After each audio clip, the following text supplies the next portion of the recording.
Welcome, students, staff, faculty, and family, to Ben Pollard's senior speech.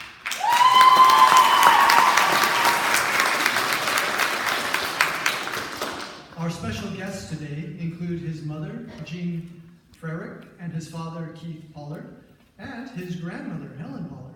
Please give them a warm welcome.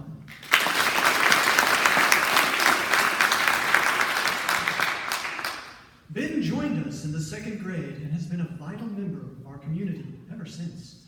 He is a remarkably mature young man with a sophisticated worldview and a passion for the arts. His passion has led him to volunteer at the Morris Museum of Art as an Arts Council volunteer, and he volunteers at the Gertrude Herbert Institute of Art. On campus, you will often find him in the art room, helping Mrs. Chokshi or other art enthusiasts in whatever way he can. Please join me in welcoming Ben to the lecture.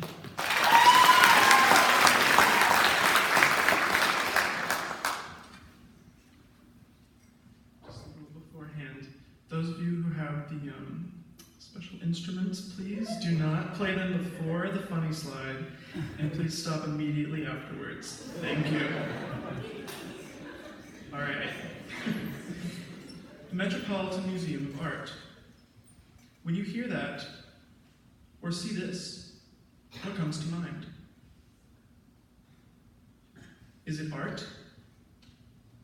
Or history? Architecture, recreation, fashion, philanthropy,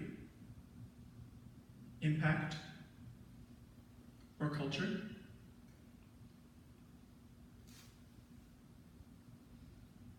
Founded in 1870, the Metropolitan Museum of Art, also known as the Met, is the largest art museum in the United States. Its collection consists of over 2 million pieces of art, representing more than 5,000 years of history. The origins of the famed museum date back to Paris, France in 1866. After visiting the Louvre, a group of prosperous American businessmen decided to create a, quote, national institution and gallery of art, end quote, so that Americans would have access to an education in fine arts. The project began immediately following their return to the United States. John Taylor Johnston, the man who originally developed the idea, happened to be the president of the Union League Club in New York City. He used his position to rouse politicians, businessmen, and artists to the cause. On April 13, 1870, the Met was officially opened to visitors at 681 Fifth Avenue, the first of 3 locations. In November of that year, the museum acquired its first artifact, a Roman sarcophagus, circa 200 CE, or Common Era. After moving to its third and permanent location, the museum began to expand. The expansions included a new facade and over 1.5 million square feet of gallery space surrounding the original building. However, to this day, the world-famous facade, designed by Richard Morris Hunt, remains incomplete. It features 3 prominent arches, placed between 8 Corinthian columns. Supported by these columns are 4 large pyramid-like stacks of rough Indian limestone. Patrick. The stacks of stone were originally meant to be carved into 4 statues representing the Egyptian, Greek, Renaissance, and modern art eras. However, due to the lack of funding during the 1902 project, the stacked stone remains unfinished today. The current structure is 20 times the size of the original building. At 2.2 million square feet and almost a quarter mile long, it consists of about 250 rooms divided among 17 curatorial departments. Within these departments, there are over 2 million pieces of art from every corner of the world, including paintings, sculptures, musical instruments, architectural structures, and much, much more. Perhaps the most famous piece in the collection, an ancient Egyptian faience hippopotamus, nicknamed William, is considered the Met's unofficial mascot. Williams' brilliant blue color and humble features quickly won the world's heart and earned him international fame. The Met's collection is home to roughly 40 world-famous paintings, including the Madonna and Child by Duccio, the Oxbow by Thomas Cole, and the Death of Socrates by David. Representing thousands of years of history, ancient statues and sculptures can be found throughout the museum. The museum is also home to a vast collection of musical instruments, including the world's oldest piano, a porcelain French horn, and ivory recorder. Not yet. Yes, you heard me correctly. I said recorder, as in the torturous musical devices we all grew up using in the lower school. All right.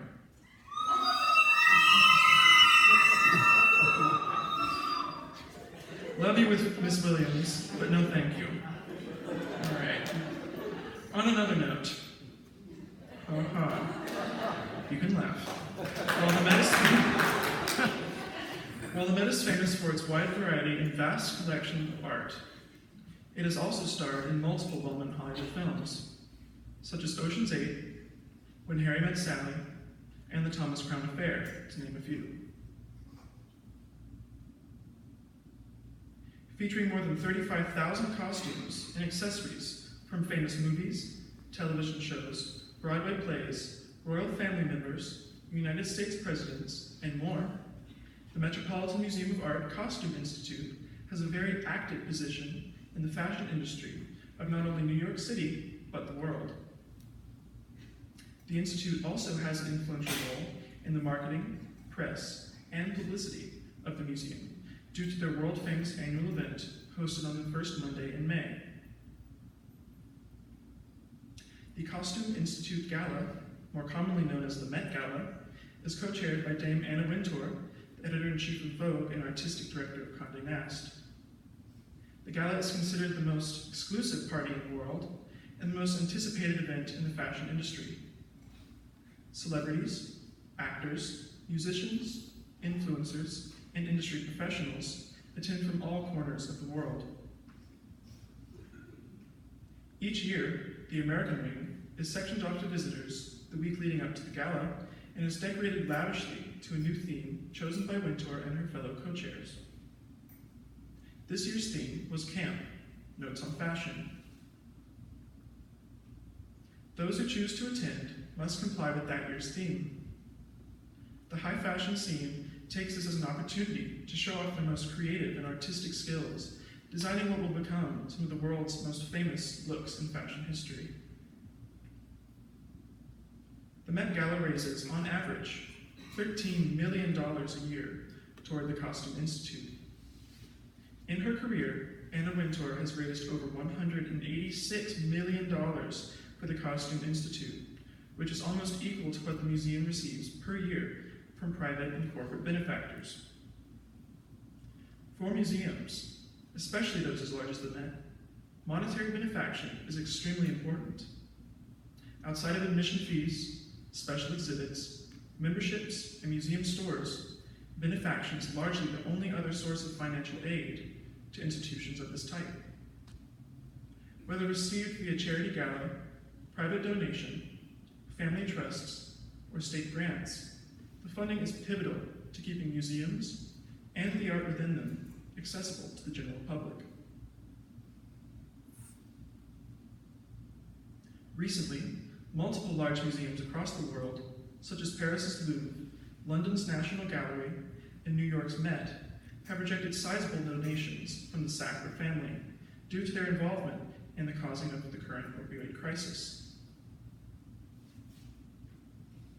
One morning in March of 2018, protesters disguised as visitors began throwing dozens of pill bottles into the pools of the Temple of Dendur, which is housed in the Sackler wing of the Met. They brought black, hand-painted banners which read "Shame on Sackler" and "Fund Rehab." Afterwards, they all collapsed to the stone floor to salute those lost to opioid addiction. This dramatic event, among many other worldwide protests, led to the overall rejection of Sackler money by the Met and many other large museums. However, outside of this?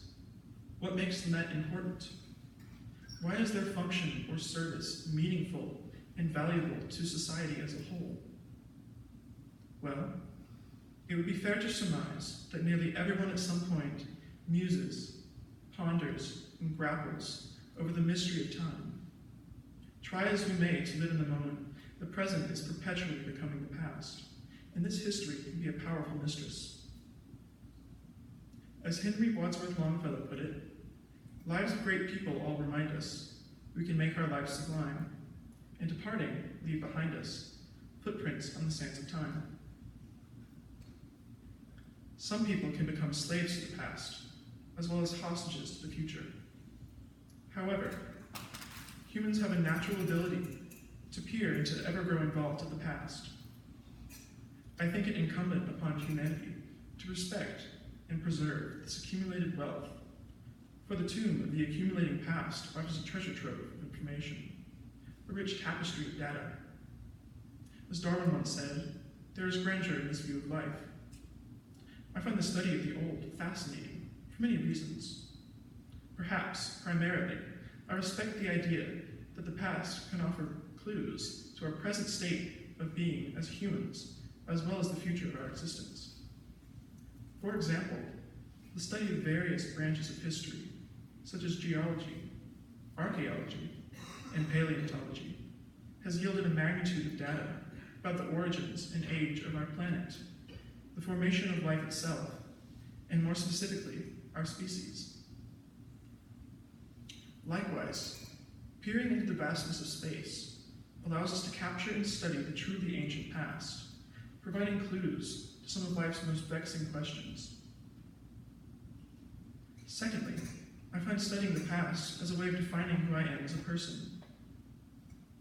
The exposure to the arts, architecture, and music profoundly influences the essence and boundaries that define the very idea of self. For Mrs. Chokshi, I have learned of the great painters and what their work can teach us about the life and times of their era. I have learned to appreciate the artistry and fine antiquities as seen in the Met. I have had the opportunity to see the grand architecture in and around New York City and view with wonder the objects within the Museum of Natural History and the Metropolitan Museum of Art with their collections of the ancient past. Each personal experience previously mentioned is indelibly tied to the continued preservation of the past. Each and every loss of past treasures leaves a void in the recording and defining of who we were and what our ancestors experienced, both as cultures as well as individuals. Preservation of all significant forms of the past remains key to how we can also have a better understanding of the present. Hence, the value of protecting our footprints on the sands of time. Thank you.